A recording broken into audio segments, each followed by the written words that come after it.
Welcome to CPRE Knowledge Hub series on educational labor markets, problems, mechanisms, and solutions. I'm Peter Goff, a professor at the University of Wisconsin-Madison. Today I'm joined by Jonah Rockoff, a professor of business at Columbia University. Don't let the business title mislead you. Jonah's been involved in some of the most important research on teacher quality for the last decade. Hi, Jonah. Thanks for today. Thanks for having me. So we'll start big in a potentially loaded question.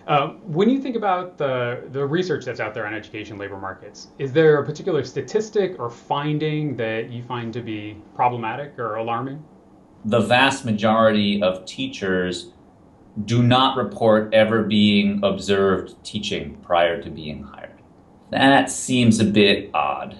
That is the one thing that people seem, not the one, but one of the things that both the academic side and the professional side have kind of agreed on is that classroom observation is an essential tool for measuring teacher productivity, measuring teachers' abilities, evaluating teachers, etc.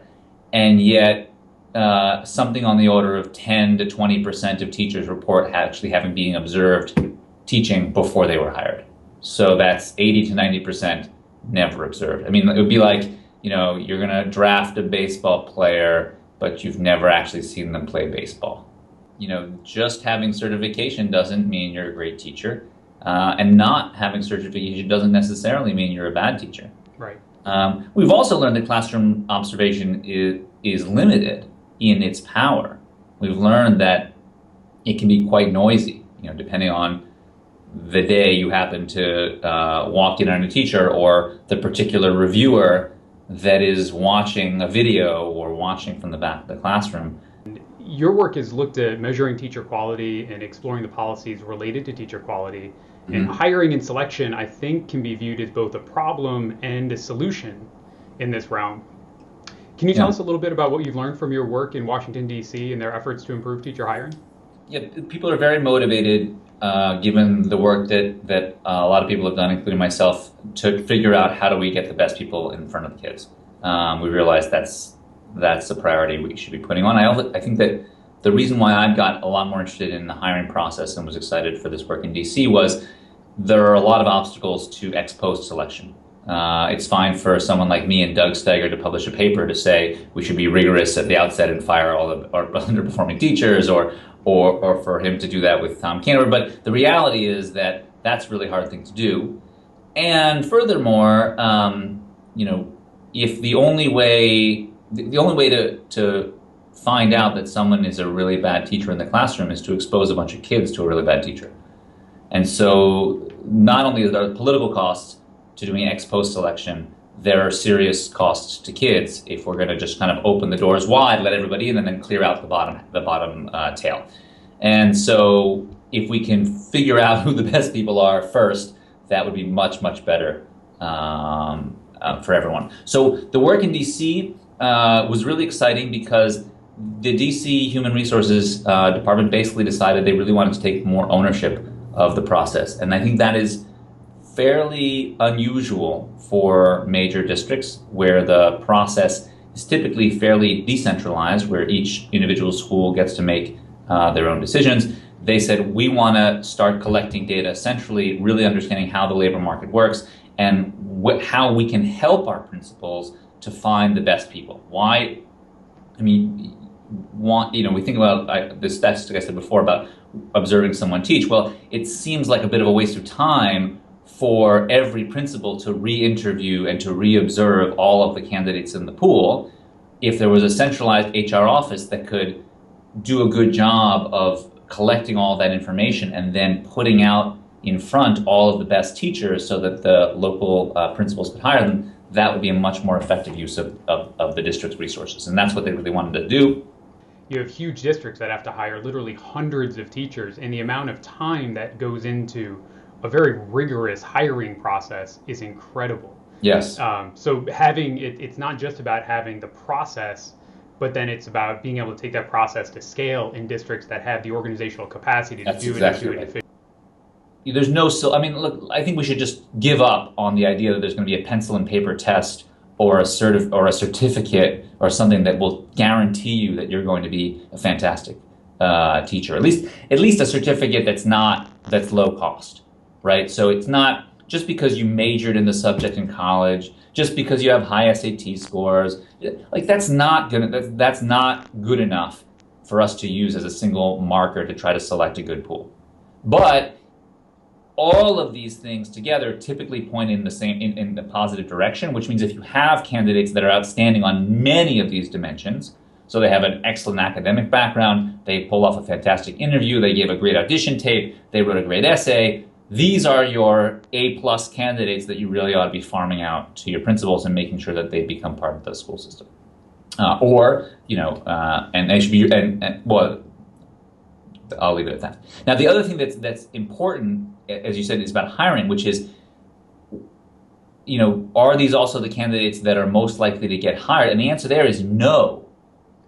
Okay? So the other big lesson we got here is that conditional on whether or not you made it on that list, so being on the list and having your name sent out to principals, that's a big boost in whether you get hired or not.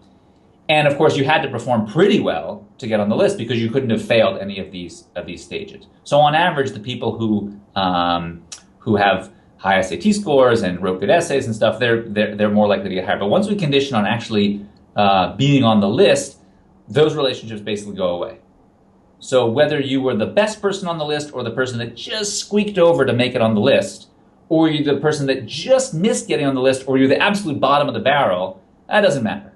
Right? It just matters where you're on the list or not. That's the only way these things are really strongly related to hire. Which means that principals are hiring basically on other criteria. They're not using all of these criteria that we find ex post are predictive of performance. They're not really using those in making their hiring decisions, which tells us, hey, maybe there's room to improve. Maybe there's room to do a better job getting the right people in the classroom. If it's labor demand that's the problem, if it's the principals that are a roadblock here because they're not hiring the right people, can we nudge those principals?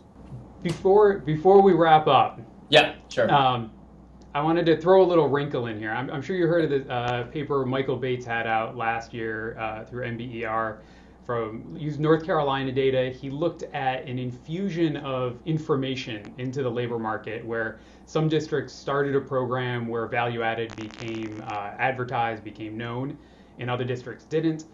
So when hiring, then some districts had access to basically teacher quality information and others didn't. And what he found... Why haven't I read this paper? We'll post it on this. I'll send it along. Okay. What he found was a little distressing in that, in my perspective, like a priori before reading this, I had thought if we infuse information into the system, we're going to improve the efficiency of the process and the equitable distribution of teachers and so forth, which seems. That's the opposite. Yeah. That's not going to happen. So it turns out schools. My priority would be more information, more inequality. But sorry, it should be hopefully more information raises the mean, but it's gonna hurt inequality. And that's exactly, is that what he finds? Yeah, that's exactly. Well done. If you had a scenario where there was differentiated pay, and where it was differentiated to the extent that good teachers were sort of indifferent across jobs that were that served different populations of students. So basically, the pay bump for teaching in the hardest middle school was sufficient so that most teachers would say, oh yeah, I'd take that job, or I could take the one in the nice suburb that has some other benefits, but I'd rather, I'll take the money as well. There were a lot of teachers that would be on that margin. Then you inject the information, right? And that is going to raise the quality of teachers without hurting the inequality part. But we know, look, Kiribo's work I think is the most convincing on this front. It's not the first, but it's the most convincing. Teachers want to teach, all else equal, they want to teach high-performing kids. Yeah. And those kids are going to be less likely to be minority, less likely to be poor, less likely to have learning disabilities, et cetera, et cetera. Okay, so I'm not sure about the learning disability part. That may be pretty close. But anyway, they're going to have lots of other disadvantages. So